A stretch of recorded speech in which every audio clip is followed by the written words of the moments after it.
Welcome to the supplemental episode of Drawing Dan. So here we have my photo of Dan the Penguin, only this time I made my grid lines in white pencil so they're a little bit easier to see.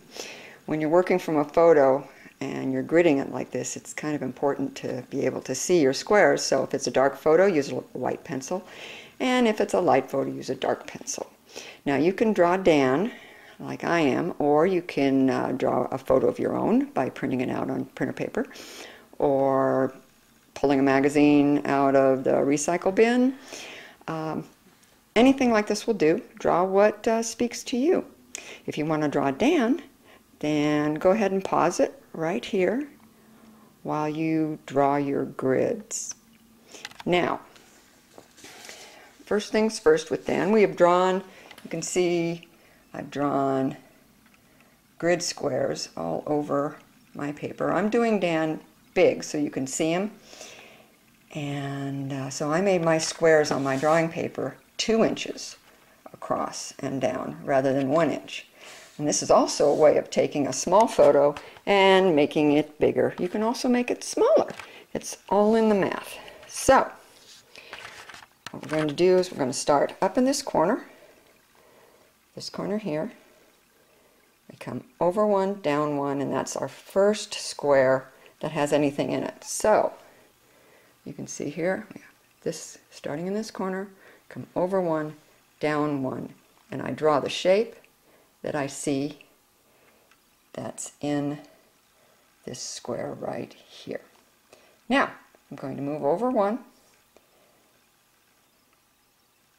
here, this square here, and I'm going to draw the shapes, the lines that I see in this square.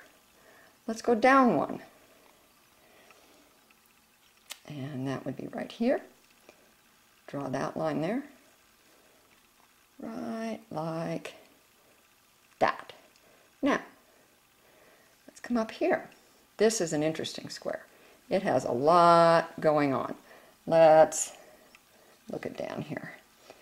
This square here, this line, the line where the black meets the white, shape of the eye, right there like that.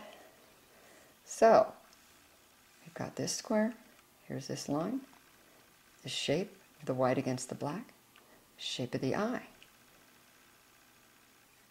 And then there's just a little bit of the mouth down there. Again, going over 1 more. A lot going on here. There's a black line, there's the white area, more black, a little bit of the eye.